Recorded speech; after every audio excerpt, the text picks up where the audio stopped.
지난해 정부 고위공직자와 국회의원 10명 중 8명은 재산이 불어난 것으로 나타났습니다.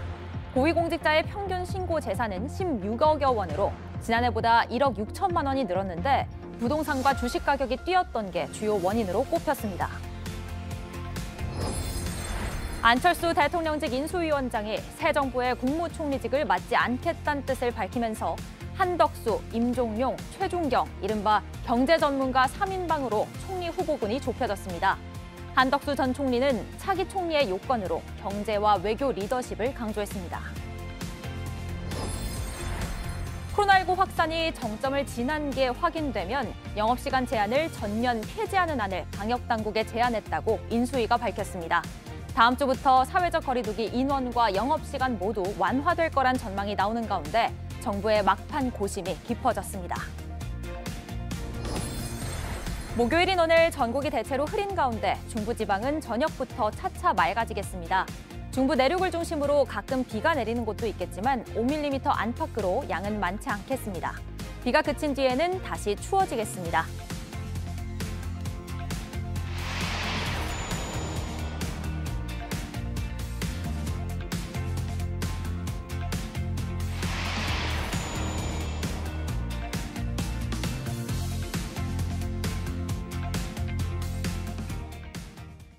건강한 잇몸으로 씹고 뜯고 맛보고 즐기고 이게 바로 행복입니다. 이가탄으로 맛있게 이가탄으로 튼튼하게 4가지 복합 성분 이가탄 시작하세요. 아시죠? 이가탄. 철이 세상을 진화시킬 때 환경도 함께 지켜지는 내일. 오래도록 먼 길을 달려가도 탄소 발자국이 남지 않는 내일. 인간이 쓰는 에너지로 지구의 온도가 올라가지 않는 내일. 인류를 위한 지속 가능한 내일. 포스코가 만듭니다. 그린 투모로우 with 포스코. 풀 리페어 보습. 초소형 블루 히알루론산으로 더 깊게, 빠르게, 강력하게, 단숨에 피부를 바꾸다. All New 워터뱅 블루 히알루로닉 크림 라넷. 시청자 여러분 안녕하세요. 설레는 하루를 만드는 습관 아침엔입니다. 어느덧 3월의 마지막 날인데요. 오늘은 어떤 소식 기다리고 있을까요? 이도성 기자 먼저 짧게 짚어주시죠. 네, 해군 특수전전단 대위 출신 이근 씨가 우크라이나 외국인 의용병부대 활동에 참여하고 있다며 소셜미디어에 총을 든 모습이 담긴 사진을 올렸습니다. 이 씨는 실전 경험이 있는 요원들과 기밀 임무를 수행 중이라며 거취에 대해 추측과 혼동이 난무해 오해를 풀고자 한다고 적었습니다. 구체적인 내용은 조금 뒤 오늘 아침엔에서 전해드리겠습니다. 네, 그리고 안익은 기자, 어제 우크라이나와 러시아 간 평화 협상이 좀 잘 되고 있다 이렇게 보도를 해드렸었는데 아직 부정적인 움직임이 보인다고요? 네, 러시아가 군사 활동을 줄이기로 한 체르니히우에서 공격이 계속됐고 수도 키이우에서도 교전이 이어진 걸로 전해졌습니다. 유럽 경제는 전쟁의 직격탄을 맞고 있는데요. 독일에선 가스 공급 비상경보까지 발령됐습니다. 네, 이 소식은 아침엔 월드에서 더 자세하게 전해드리겠습니다. 그리고 또 이창용 한국은행 총재 후보자가 어제 귀국해서 본격적인 청문회 준비에 들어갔는데요. 앞으로 국내 경제 정책, 특별히 금리 정책이 어떤 방향으로 나아갈지 아침엔 라이프에서 짚어보겠습니다. 3월 31일 목요일 아침엔 시작합니다.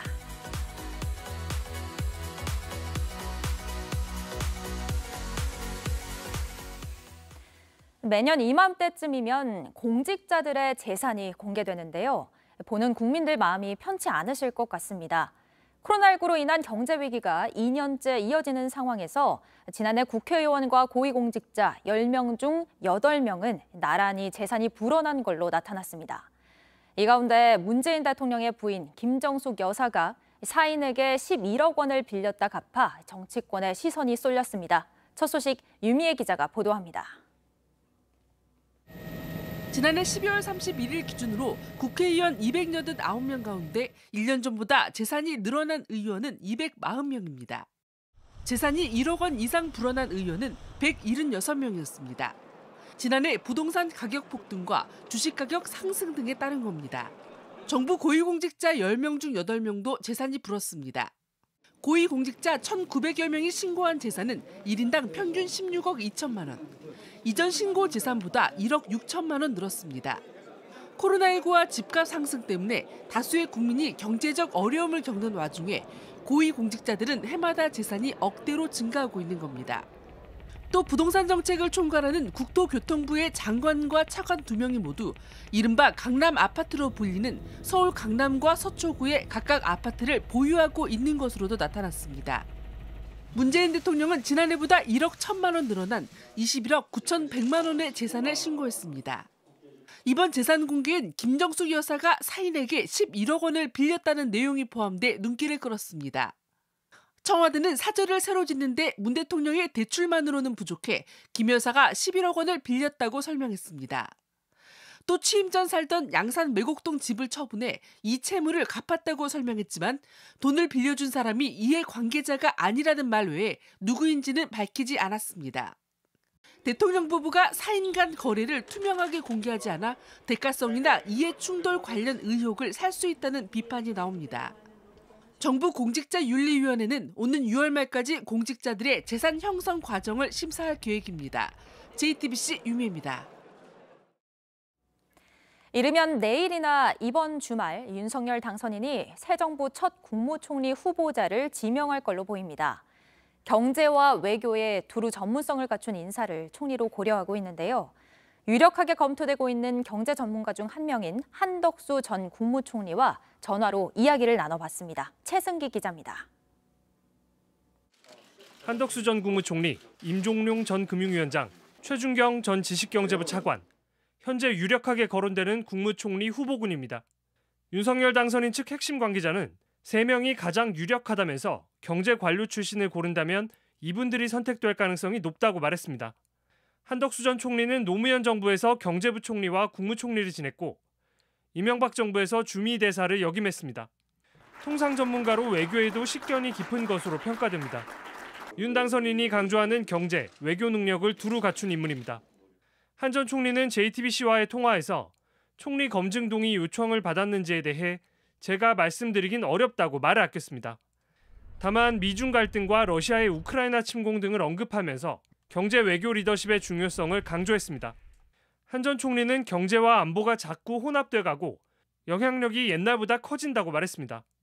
다만 올해 73으로 고령인 점은 걸림돌입니다. 이에 대해 한 전 총리는 건강은 좋다고 했습니다. 경제 전문가인 최준경 전 지식경제부 장관과 임종룡 전 금융위원장도 총리 후보군으로 거론됩니다. 최 전 장관은 기재부 1차관, 필리핀 대사, 한미협회 회장 등을 지냈습니다. 임 전 위원장은 본인이 후보직을 고사하고 있는 것으로 전해집니다. 임 전 위원장은 JTBC와의 통화에서 연락받은 것도 없고 자격도 안 된다고 말했습니다. 다만 윤 당선인의 선택에 따라 김한길 인수위 국민통합위원장, 박주선 인수위 대통령 취임준비위원장 등 정치권에서 총리 후보가 나올 가능성도 여전히 남아 있습니다. JTBC 최승기입니다. 윤석열 당선인의 주요 공약으로 꼽히는 여성가족부 폐지안에 대해서 계속 논의가 진행되고 있습니다. 여가부를 폐지하되 미래 인구 정책 등 일부 기능을 추가해 새로운 부처를 설립하는 방안이 검토되고 있는데요. 기존 여가부를 확대 개편한 이 새 부처의 이름으로는 미래가족부가 유력하게 거론됩니다. 배양진 기자입니다. 여성가족부 폐지, 7글자 단문 메시지는 윤석열 당선인의 핵심 공약으로 각인됐습니다. 당선 이후에도 공약을 재확인했습니다. 여가부 폐지는 그대로? 뭐 공약인데 그러면 뭐 내가 선거 때 국민들한테 거짓말하라는 얘기입니까? 다만 여가부 폐지 이후의 후속 대책은 명확히 밝히지 않아왔습니다. 여성계에서 대안 없는 폐지는 안 된다는 우려 목소리를 낸 배경입니다. 이런 가운데 인수위에서 여성가족부를 폐지한 뒤 이를 대신할 새로운 부처를 설립하는 방안을 유력하게 검토하는 것으로 확인됐습니다. 여성가족부의 기존 기능을 신설부처로 흡수 통합하고 미래 인구정책 등 일부 기능을 덧붙여 확대하는 방향입니다. 인수위 측은 이와 관련 여성단체들과의 간담회에서 여가부가 여성 외에도 학교 밖 청소년 등 사회의 사각지대를 보듬어왔다며 이런 기능을 모아 시너지 효과를 내고 여성의 권익을 제고할 방안을 고민하겠다고 밝혔습니다. 새 부처 명칭으로는 미래가족부를 유력하게 검토 중입니다. 인구와 가족 구조의 변화 등 미래 세대 문제까지 포괄적으로 다루겠다는 취지입니다. 다만 여가부 폐지라는 방향 이외엔 결정된 게 없다는 게 인수위 산하 조직 개편 TF의 공식 입장입니다. 조직 개편 이슈 자체가 민감하기 때문에 저희들이 어느 정도 추스려지고 방향성이 나오고 또 일정이 나오면 그때 우리 언론인 여러분께 말씀을 드리겠다. 인수위 일각에선 미래가족부 신설 방안과는 별도로 여성 정책을 담당할 위원회를 신설하는 방안, 여가부의 일부 기능을 기존 부처에 나눠주는 방안 등도 함께 거론되고 있습니다. JTBC 배양질입니다. 이동권 개선 등을 요구해온 장애인 단체 회원들이 인수위원들과 만난 뒤 출근길 지하철 시위를 잠정 중단하고 릴레이 삭발 투쟁에 나섰습니다. 지하철 시위를 비난한 이준석 국민의힘 대표는 다시 한번 사과할 뜻이 없다는 입장을 분명히 했습니다. 백희연 기자의 보도입니다. 무거운 철제 사다리를 어깨 위에 올립니다. 쇠사슬도 걸렸습니다. 약속하겠습니다. 오늘부터 지하철은 타지 않겠습니다. 떨어지는 머리카락에 눈시울이 붉어집니다. 잘라낸 머리카락이 담긴 상자를 꼭 쥐고 지하철에 올라탑니다. 시위가 아닌 이동을 위해서입니다. 시위 현장을 찾은 대통령직 인수위원회는 장애인 관련 예산안을 검토하겠다고 약속한 바 있습니다. 이에 전국 장애인 차별 철폐연대 측은 출근길 지하철 시위를 잠정 중단했습니다. 대신 장애인의 날인 다음 달 20일까지 매일 한 명씩 삭발을 진행하며 인수위 답변을 기다리겠다는 겁니다. 지하철 출근 시위를 시민을 볼모로 잡는 비문명적 방식이라고 비난한 이준석 대표에겐 사과를 요구했습니다. 제대로 사과하지 않으면 2호선을 포함한 모든 노선으로 시위를 확대하겠다고도 했습니다. 2호선은 순환선이기 때문에 안 탄다고 이렇게 이야기하시길래 그 기대에 맞추어서 저희는 2호선도 타겠습니다. 공개 사과하십시오. 그러나 이 대표는 삭발 시기 끝나자마자 페이스북에 사과할 생각이 없다며 2호선은 타지 말라고 경고한다고 했습니다. 지하철 시위는 일단 멈췄지만 이 대표의 잇따른 발언으로 갈등의 골이 더 깊어질 수 있다는 우려가 나옵니다. JTBC 백희연입니다. 우리는 매일 아침 8... 해군 특수전전단 대위 출신 이근 씨, 지난 7일 소셜미디어를 통해 우크라이나 외국인 의용병 부대에 참가하기 위해 출국했다고 밝혔지요. 이후 함께 출국했던 동료들이 귀국한 걸로 알려지면서 이 씨의 거취를 두고 온갖 추측이 나왔었는데요. 그러자 이 씨는 어제 총을 든 모습이 담긴 사진을 공개했습니다. 오늘 아침엔 이도성 기자와 함께 자세한 내용 전해드리겠습니다. 이도성 기자, 행방이 묘연했던 이 씨를 두고 사망설도 돌았고 호텔 체류설도 돌았었는데 이걸 의식했던 걸까요? 사진을 올렸습니다. 네, 이근 씨는 우크라이나 입국 사실이 정부 당국에 공식 확인된 뒤 거취가 알려지지 않았습니다. 이 때문에 작전 중 숨을 거뒀다, 호텔에 거주하며 지내고 있다는 여러 추측과 의혹이 이어졌습니다. 그런데 이번에 소셜미디어로 군복을 입고 총을 든 모습의 사진과 함께 근황을 전했습니다. 실전 경험이 있는 미국과 영국 등의 외국인 요원들과 같이 기밀 임무를 수행하고 있다고 밝혔는데요. 상황을 공유하고 오해를 풀고자 한다고도 했습니다. 우크라이나 국제여단 측도 공식 계정을 통해 이 씨를 언급하며 고마움을 표시했습니다. 한 매체는 국제여단 대변인이 이 씨가 올린 글에 대해 개시 전 공보국과 협의를 거친 내용이라고 밝혔다고 보도하기도 했습니다. 한편 외교부는 우크라이나 의용군에 참여하고 있는 우리 국민은 모두 6명이라고 밝혔습니다. 정부가 지난달 13일부터 우크라이나 전역을 여행 금지 지역으로 지정했기 때문에 예외적 여권 사용 허가를 받지 않고 우크라이나에 입국하면 형사처벌 대상이 됩니다. 외교부는 지난 10일 이 씨를 여권법 위반으로 경찰에 고발했고 서울경찰청 국제범죄수사대에서 이 사건을 담당하고 있습니다. 네, 그렇군요. 다른 소식들도 한번 알아보겠습니다. 지난 40여 년 동안 한국인들이 점점 키가 커지고 또 다리도 길어졌다는 그런 연구 결과가 있어요. 네, 산업통상자원부 국가기술표준원이 발표한 내용입니다. 지난해 5월부터 12월 사이에 20세에서 69세 한국인 6천여 명을 대상으로 측정을 했더니 1979년 1차 조사 때보다 남성은 평균 키가 6.4cm 커진 172.5cm, 여성은 5.3cm 커진 159.6cm로 나타났습니다. 상체와 하체 비율을 나타내는 다리 길이 비율은 모든 연령대에서 높아져서 남성은 43.7%에서 45.3%로, 여성은 44.4%에서 45.8%로 늘어났습니다. 그러니까 43년 동안 키는 커졌고 다리는 길어졌다는 겁니다. 비만 비율과 허리둘레에서 남녀 간 차이가 있었는데요. 남성의 비만 비율은 47%, 여성은 22.6%였습니다. 특히 여성은 지난 조사 결과와 비교해서 35세 이상 모든 연령대에서 비만도가 줄어들었습니다. 허리둘레도 남성은 전 연령대에서 늘어났지만 여성은 20대를 제외한 전 연령대에서 줄어들었습니다. 이도성 기자도 키가 굉장히 큰데 평균치에 좀 많이 일조를 하셨을 것 같습니다.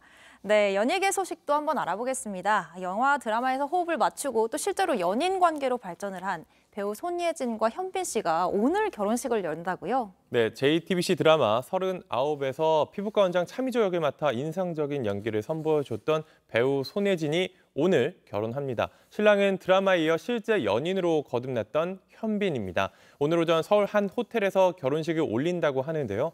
배우 장동건이 축사를 맡은 것으로 전해졌습니다. 두 사람은 그동안 몇 차례 열애설이 불거졌지만 부인했습니다. 그러다 지난해 1월 공식적으로 연인임을 인정하면서 연예계 대표 커플로 거듭났는데요.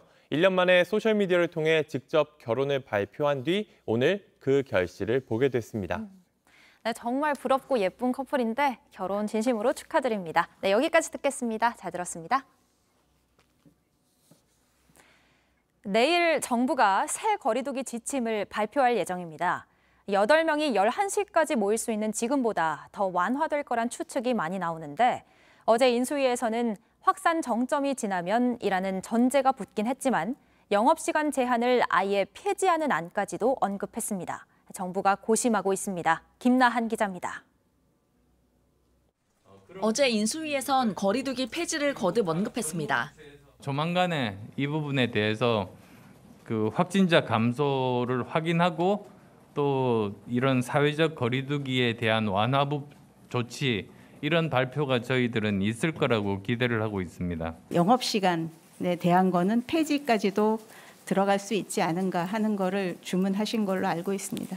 감소세가 확실하다면 소상공인 부담 등을 고려해서 영업시간 제한을 폐지하는 등의 방안도 필요하다는 겁니다. 이런 상황에서 내일 새 거리두기 지침 발표를 앞두고 있는 정부의 결정이 쉽지는 않아 보입니다. 어제 발표된 확진자 수는 42만 4천여 명으로 하루 만에 또 7만여 명 급증했습니다. 위중증 환자 수도 1,301명으로 또 역대 가장 많이 나왔습니다. 60만 명 넘게 나왔던 정점에서 내려가는 모양새긴 하지만 매일 늘었다 줄어드는 상황이 이어지면서 안심하긴 이르단 겁니다. 아직은 감소세가 완만하며 하루 평균 30만 명 내외의 다수 확진자가 발생하고 있는 상황입니다. 이에 더해 BA2 변이 확산이라는 불확실성 요인도 2주 전 발표 때도 앞서 사적 모임은 6명까지, 식당과 카페 등의 영업은 밤 11시까지로 제한하는 기존 거리두기 지침을 인원수만 2명 늘리는 데에서 그쳤습니다. 내일 발표에서는 인원과 영업시간이 모두 완화될 거란 전망이 나오는 가운데 정부의 막판 고심이 깊을 걸로 보입니다.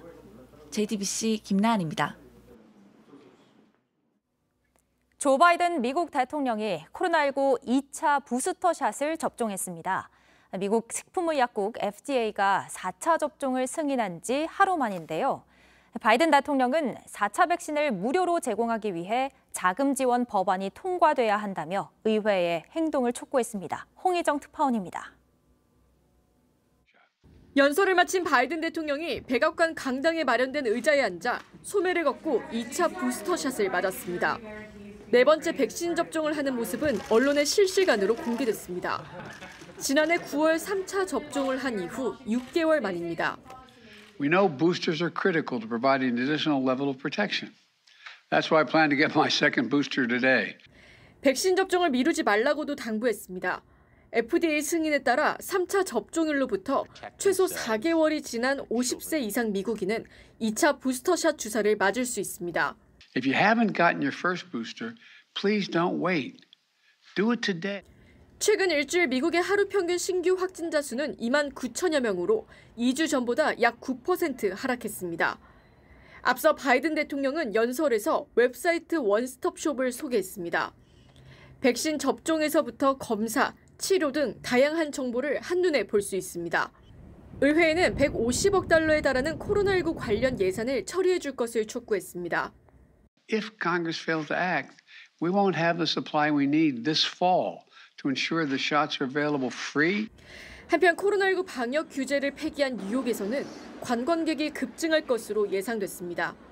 뉴욕시 산하관광진흥기구 NYC 앤드컴퍼니는 올해 뉴욕을 찾는 관광객 수가 지난해 대비 70% 증가한 5,640만 명에 달할 것으로 전망했습니다. 로스앤젤레스에서 JTBC 홍희정입니다. 윤석열 당선인의 공약 중엔 권력형 성범죄를 더 엄중하게 다루겠다. 대신 무고죄에 대한 처벌도 세게 하겠다는 공약이 있었죠. 법무부가 이 두 가지 공약에 적극 협조하겠다고 인수위에 보고한 걸로 확인됐습니다. 하지만 무고죄 처벌 강화는 성폭력 피해자들을 위축시킬 수 있다는 우려가 나옵니다. 박사라 기자입니다. 법무부는 인수위원회 업무 보고에서 권력형 성범죄가 은폐되는 걸 막겠다며 관련 정책들에 협조하겠다고 했습니다. 또 무고죄 처벌을 강화하겠다는 윤 당선인의 공약에도 큰 틀에서 찬성 입장을 밝혔습니다.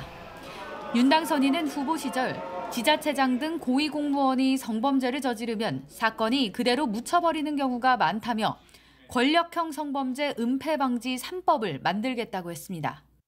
이를 전문으로 다루는 성범죄 조사위원회를 만들고 피해 사실을 폭로했다가 명예훼손으로 처벌받지 않도록 법을 고치겠다는 겁니다.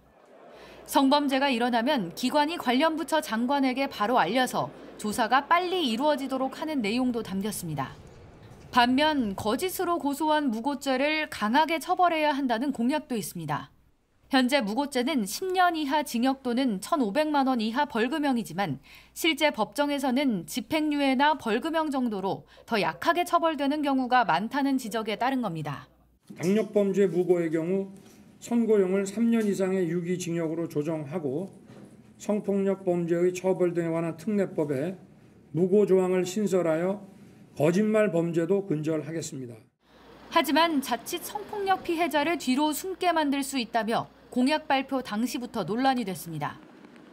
대법원도 지난 2019년 성폭력 신고 이후 불기소나 무죄 판결이 났다고 해도 신고 내용을 허위로 단정해 무고죄로 처벌해서는 안 된다는 취지로 판결했습니다. 정확하게 진술하지 못한 거, 그러면 내가 잘못 말한 게 아니라 내가 거짓말을 한 거로 치부되고 그로 인해 무고죄로 처벌받으면 어떡하나. 미국이나 영국 등 해외에 비해 우리나라가 무고죄 형량이 낮지 않다는 반론도 나옵니다. 법조계에서는 검찰이 재판에서 무고 가해자에 대해 구형을 더 높게 하거나 법원의 양형 기준을 고치는 과정에 의견을 내는 방향으로 협력이 이루어질 것으로 보고 있습니다. JTBC 박사라입니다. 3년 전 보험금을 노리고 남편을 살해한 혐의를 받는 31살 이은혜와 그 공범 조현수를 검찰이 공개 수배했습니다. 현재 검찰 수사를 받던 도중 잠적해서 행방이 묘연한 상태인데요. 의심되는 사람을 보셨거나 단서를 아시는 분은 인천지검으로 연락 주시기 바랍니다. 이자연 기자입니다. 31살 여성 이은혜와 30살 남성 조현수입니다. 이들은 지난 2019년 경기도 가평군의 용소계곡에서 이 씨의 남편 A 씨를 살해한 혐의를 받고 있습니다. 검찰은 이들이 수영을 전혀 할 줄 모르던 A 씨에게 다이빙을 하도록 한 뒤 물에 빠진 A 씨가 구조 요청을 했음에도 도와주지 않아 죽음에 이르게 한 것으로 보고 있습니다. 앞서도 강원도의 한 펜션에서 A 씨에게 보거피가 섞인 음식을 먹게 하거나 경기도의 한 낚시터에서 물에 빠뜨리려다 지인에게 발각되는 등 모두 3차례에 걸쳐 A 씨를 살해하려고 시도했습니다. 연인 사이인 이 씨와 조 씨가 노린 건 A 씨의 사망보험금 8억 원이었습니다. 이 씨는 남편이 숨지고 5개월 뒤 보험금을 청구했다가 이를 의심한 보험회사에게 거절당한 것으로 전해졌습니다. 이들은 보험 계약 기간이 만료되기 4시간 전 A 씨를 살해한 것으로 드러났습니다.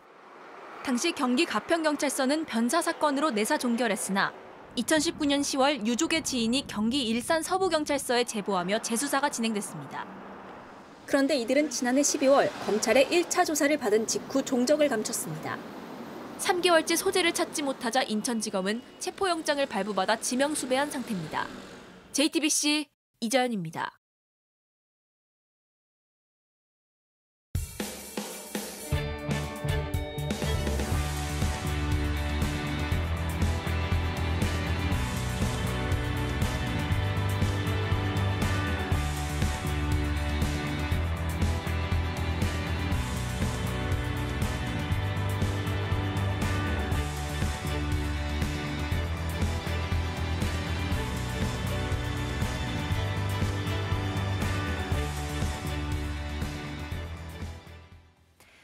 우크라이나와 러시아 간 5차 평화 협상이 급진전됐다는 소식 어제 전해드렸는데요.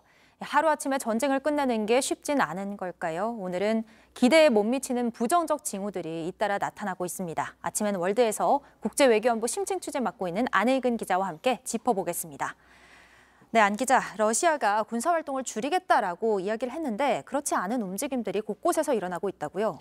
네, 러시아는 분명히 체르니히우와 키이우에서 이 군사활동의 초점을 돈바스 쪽으로 옮기겠다고 했는데요. 예. 로이터 통신에 따르면 비아체슬라우 차우스 체르니히우 주지사는 적은 밤새도록 체르니히우를 공격했다며 러시아의 약속은 믿을 수 없다고 비꼬았습니다.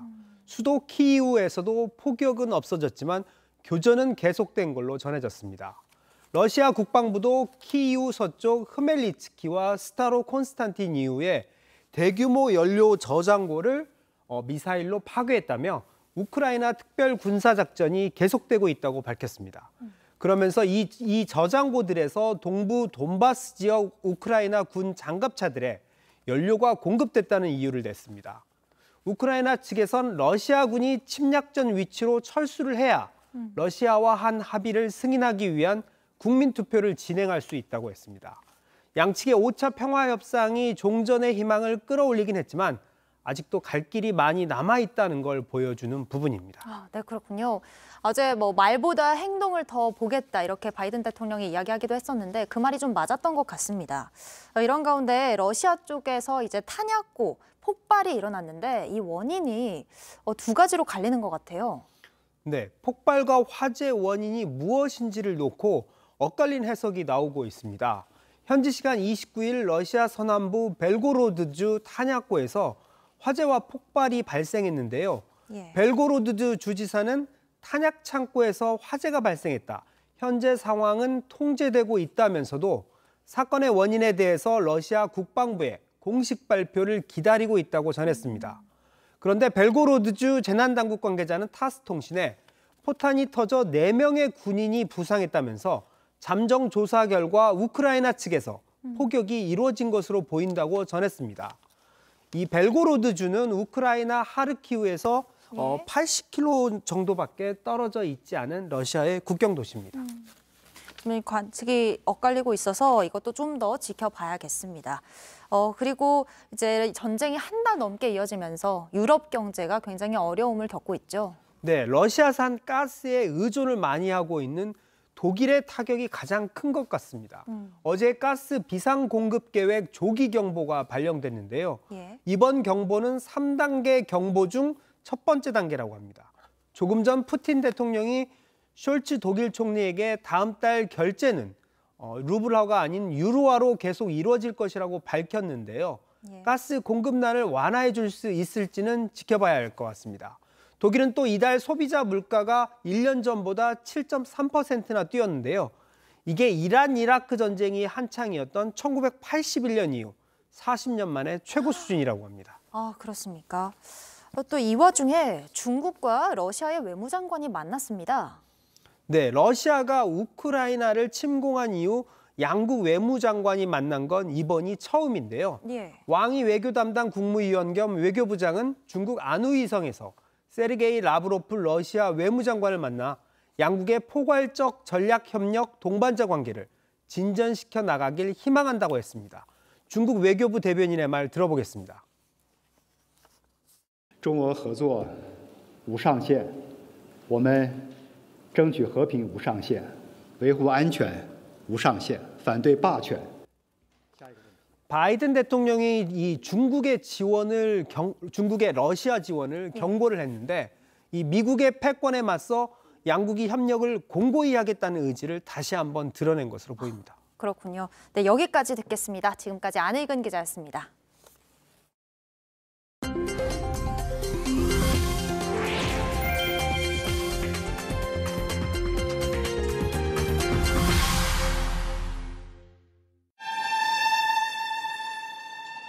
우크라이나의 바이올리니스트들이 각 대피소에서 자국의 민요를 연주합니다. 그리고 세계 각국에서 연주자들이 힘을 보태 함께 바이올린을 켭니다. 현지 시간 29일 영국 버밍엄에서 우크라이나 난민을 돕기 위한 자선 콘서트가 열렸습니다. 에드 시런, 카밀라 카베어, 나일 로저스 등 팝스타들이 총출동해 21세기판 라이브 에이드를 연출했습니다. 이날 콘서트에는 노래 외에도 난민촌의 삶을 기록한 영상과 전쟁의 최전선에서 취재에 힘쓰는 언론인들의 노고도 조명이 됐습니다. 공연 티켓과 광고비 등으로 현재까지 우리 돈 213억 원이 모였는데요. 전쟁 피해자들에게 음식과 의료적 도움을 주는데 사용할 예정입니다. 한 남성이 정신없이 게임을 하고 있습니다. 그런데 짧은 팔에 손가락이 하나밖에 없습니다. 소셜미디어에서 게임 초고수로 불리는 25살 청년 마틴입니다. 선천적으로 장애를 가지고 태어난 마틴은 게임뿐만 아니라 일상생활에서도 이렇게 다른 사람의 도움 없이 두 팔과 두 손가락, 턱을 이용해 무엇이든 척척해냅니다. 또 밝은 성격으로 사람들의 인기를 끌어 현재 330만 명이 넘는 팔로워를 보유하고 있는데요. 장애를 노력으로 극복한 모습이 인기 비결인 것 같네요. 여기 어미에게 버려진 아기 코뿔소가 있습니다. 너무 작아서 헬리콥터에 태울 수 있을 정도입니다. 남아프리카 공화국의 한 동물보호소가 구조한 아기 코뿔소. 어미에게 버림받은 걸 아는지 건강이 회복되고도 무기력한 모습입니다. 그런데 이 시기에 같은 상처를 가진 염소와 함께 지내게 됐는데요. 친구가 생기자 코뿔소의 걸음걸이에도 활기가 생겼습니다. 매일 아침밥을 먹고 즐겁게 산책을 하고 잠이 들 때까지 꼭 붙어 지내며 이렇게 우정을 키웠습니다. 하지만 이제 각자의 가족을 만들기 위해 헤어져야 할 시간. 같은 종은 아니지만 서로를 이해하고 친구가 되었던 코뿔소와 염소. 따스한 우정의 경험을 간직하며 잘 살아가길 바랄게요. 지금까지 AI가 픽한 세상, 제나가 전해드렸습니다. 쌍용차 인수에 실패한 에디슨 모터스의 계열사 중에 에디슨 EV란 업체가 있습니다. 인수자금을 대는 돈줄 역할을 할 거란 기대감에 한때 주가가 올랐는데 경영난으로 상장 폐지 위기에 몰렸습니다. 주가가 뛰었을 때 대주주들은 다 털고 나왔지만 뒤늦게 합류한 개인 투자자들은 발이 묶였습니다. 정원석 기자입니다. 에디슨 EV는 어제 주주총회를 열 예정이었습니다.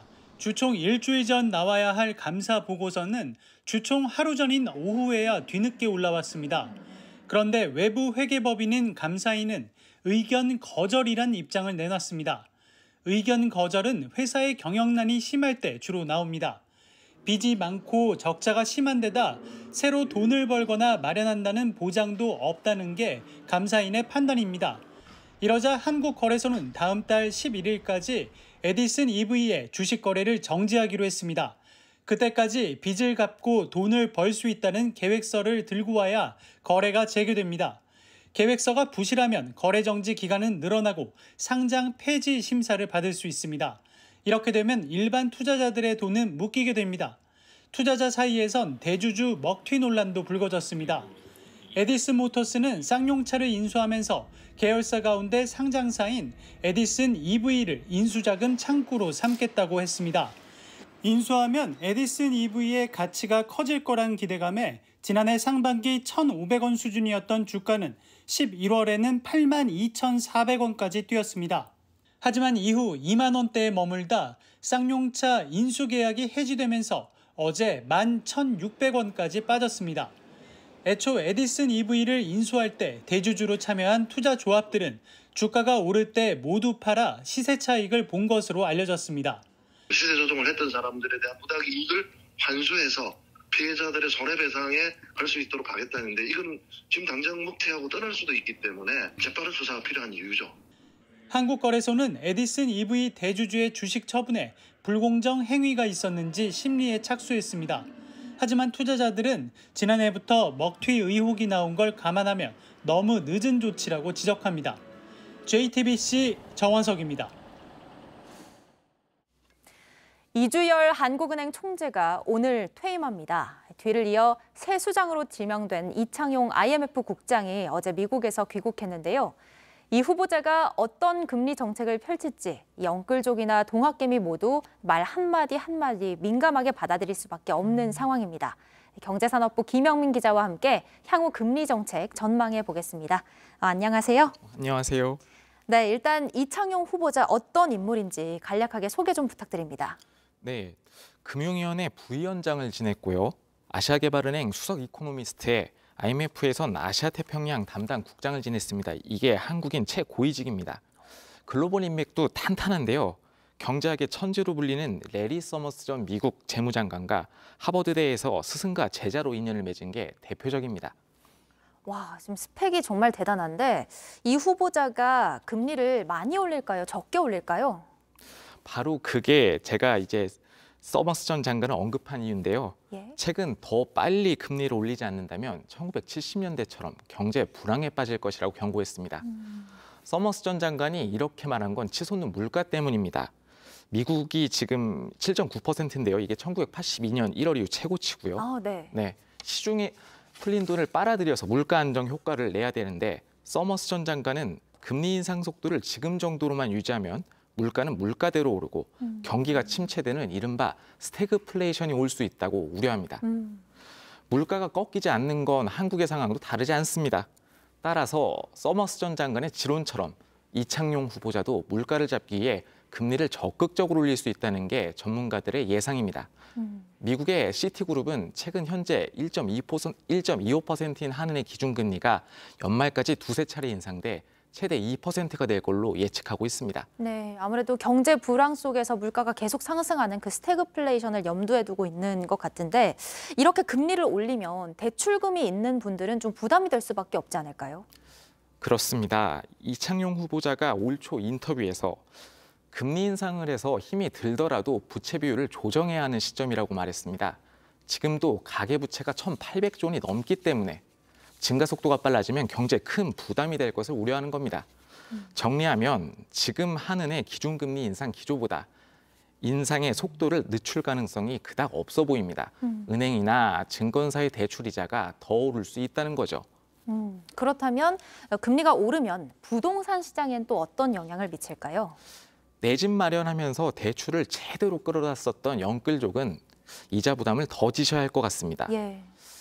그렇지 않아도 국내 5대 은행의 주택담보대출 금리가 6%를 넘어서기 시작했는데요. 연말에는 7% 선까지 오를 것이란 예측도 나옵니다. 이와 반대로 문재인 정부 5년간 수도권, 지방 상관없이 올랐던 아파트 가격은 어느 정도 제동이 걸릴 것이란 예측도 있습니다. 그렇다면 이제 이창용 후보자가 하는 총재가 된다면 앞으로 금리가 계속 오른다고 봐야 될까요? 뭐 점진적으로 오른다고 봐야 될까요? 꼭 그렇진 않습니다. 물가 압력 때문에 올해 말까진 올릴 가능성이 크다고 보지만 불안정한 대외 환경 또한 큰 변수입니다. 아, 예. 이 후보자 어제 입국했는데요. 올 초 IMF가 예상한 3대 리스크가 모두 현실화됐다고 우려를 표명했습니다. 바로 미국의 금리 정책 정상화 속도, 우크라이나 사태, 코로나로 인한 중국 등 다른 나라의 경기 둔화입니다. 예. 그러면서 대외 여건 변화가 성장, 물가, 금융 안정에 주는 영향을 균형 있게 고려해 리스크 관리를 하겠다고 말했습니다. 통상적으로 금리를 자주 올리려는 쪽을 매파, 적게 올리려는 쪽을 비둘기파라고 할 때 이 후보자는 매둘기, 즉 두 가지 측면을 다 갖췄다는 겁니다. 예. 전반적인 금리 인상의 기조를 지키면서도 시장 상황에 맞춰 유연하게 대응할 걸로 보입니다. 아무래도 시장 상황도 좀 변수가 있다 이런 말씀이시죠. 그렇다면 이제 4월의 기준금리 이창용 후보자가 직접 정하게 되는 걸까요? 네, 다음 달 14일 금융통화위원회에서 그 기준금리를 정하는데요. 일단 이 후보자는 내일부터 서울 태평로에 마련한 사무실로 출근해 인사청문회를 준비합니다. 예. 결격 사유가 없어 인사청문회를 무사히 넘기면 한은 총재의 취임에 다음 달 14일 금통위를 주재할 수 있습니다. 다만 여야 갈등 등으로 인사청문회 일정이 늦어지면 4월 금통위는 총재 없이 금통위원들끼리만 기준금리를 정하게 됩니다. 네, 김영민 기자 잘 들었습니다. 감사합니다.